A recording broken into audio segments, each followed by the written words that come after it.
internet search is kind of blockbuster.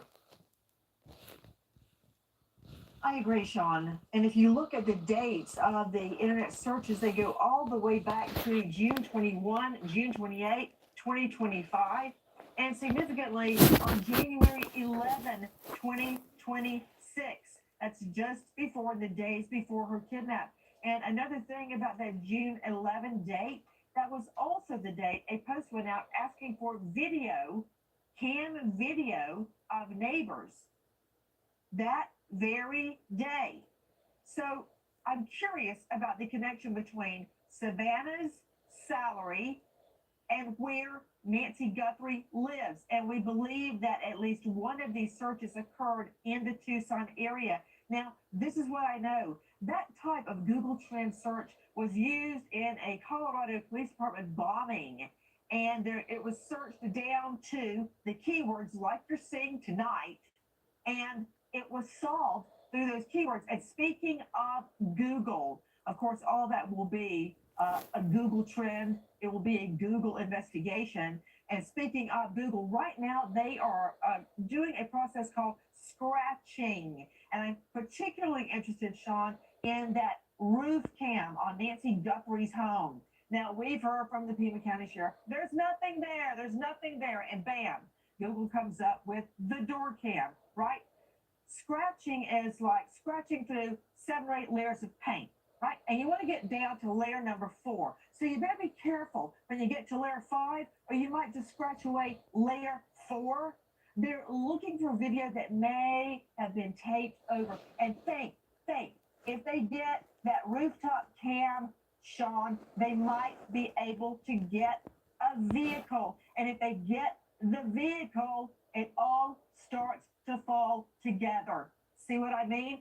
That's why it's so important that the scratching process take place. Now, on to the DNA. There is word that the DNA found in Nancy's home, which I think is the most promising. I had hopes, just like you, that that glove that was about 1.5 miles away from her home, it resembled the glove the porch guy was wearing. I hope that would work. But think about it. A random glove 1.5 miles away, what's the likelihood? Low. But the DNA in the home, Sean, much more likely. He was in there 41 minutes. Doing what?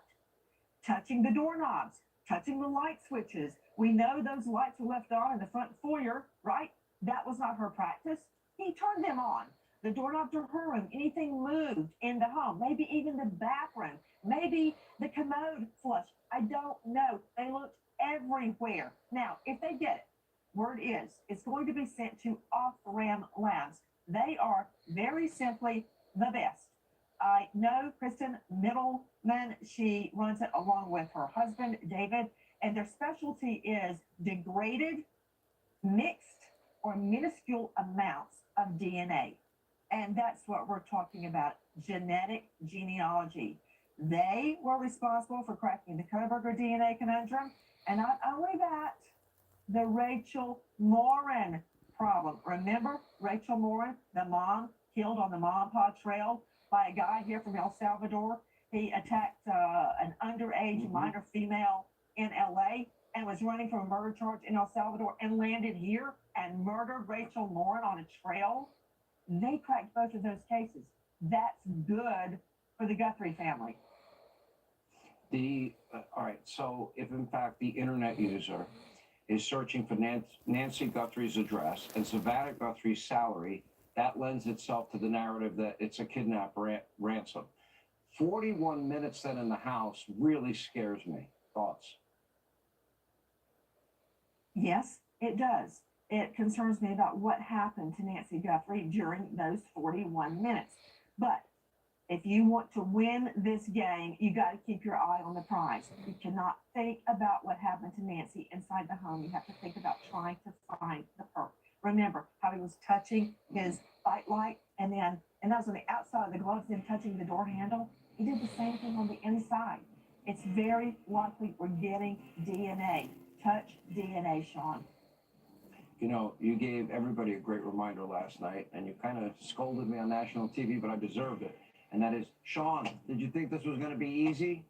And the answer to that question is no, it's not. This is hard. core police work, and I have faith and confidence in our law enforcement, especially the FBI in this case. Nancy Grace, thank you. We appreciate your time and your analysis as always. I learn a lot from every film role, but some things stay with me more than others.